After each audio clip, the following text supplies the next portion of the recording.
As you look at his numbers compared to a guy who just got the call from Cooperstown and Tom Glavine, Mike Mussina, some similar sabermetrics numbers, but he only got 20.3% of the vote in his first year on the ballot. Good to have you back, Joel. I want to ask you about that. I was surprised it was so low, but again, I understand that that ballot was littered with worthy candidates. Yeah, well, if everyone did what I did, he would have gotten 0. But I want to say that if I was allowed to vote for 11 or 12, he might have been on my ballot. He's certainly someone I'm going to consider moving forward. I put the 10 guys on I thought deserved it most. I think he's literally the borderline for me.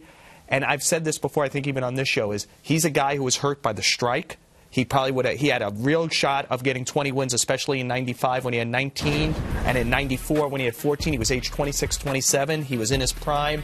Hurt him, hurt Fred McGriff, hurt Harold Baines, players like that. He was really hurt by this. I think as the great pitchers come off, Bob, Maddox this year, Pedro and Johnson the year after that, that it will open up for him and Schilling in particular.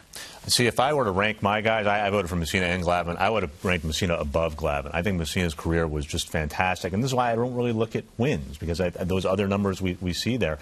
I don't think Glavine's 305 necessarily makes him a better pitcher with Mussina at 270. If you look at strikeouts per walk, strikeouts per 9 innings, in a tougher league, Mussina has the edge. Yeah, I think the whopping difference of 90% to 20%, that's wrong. I mean, Tom Glavine deserves to be in there. I voted for both of them. I was shocked, even with the packed ballot, that Mussina's percentage was so slow. We had a graphic up there earlier, and a lot of people look for reasons to vote for a guy and not vote for a guy. This guy had 6 top 5 finishes in the Cy Young Award balloting. So that tells you for an extended period, he was one of the best pitchers in the American League. He pitched in the American League East.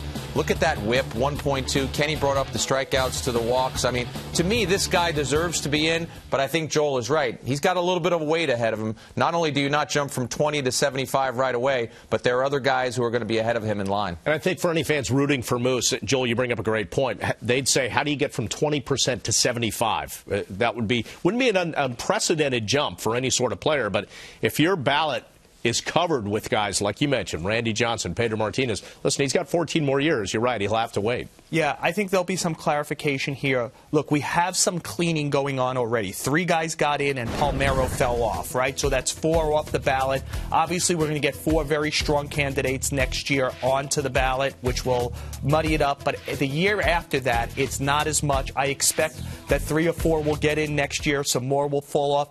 And in that way, Mussina might be like Blyleven, right? He's totally a saber case in a lot of ways. I think people will champion this case.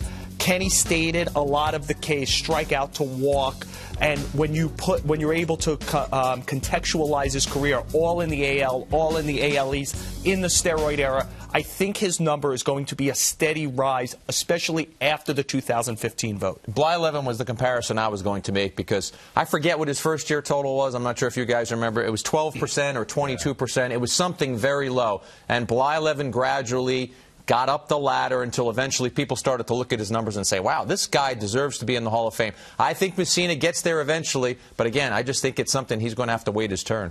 So you might have to dig a little deeper, as Kenny suggested, into the numbers. But when he won 20 games in his final season, I remember we were talking around here saying, do you think that'll be the thing that vaults him? Will that help him, that he found a way to win that many games at that age? Yeah, I think no question that does help him, Bob. I think a lot of voters still do look at the win totals. I think what else hurts Mike Mussina is the perception. It is partly his personality. I think we all liked him, but he was a little different. And maybe the teammates and opponents didn't worship him in the same way they worshipped an Andy Pettitte or Roger Clemens. And that's why I think you have to focus more on the numbers. And I'll keep 2 things off of that. I think he's also hurt by the almost Cy Young, almost a bunch of 20-win seasons, almost a world champion a few times where he would have been a key player in it. You know, if they're able to finish off in 2003 after he makes the key relief appearance in Game 7 of the ALCS. He's remembered great for that postseason. It hurt him. The other thing to remember is take a deep breath and step back. Pretty much every player on this ballot got less than we thought. Right? Guys like Tim Raines went from over 50% to under. Curt Schilling lost about 10 percentage points. The crowded nature of this ballot changed the perception of what we should expect until it gets less crowded.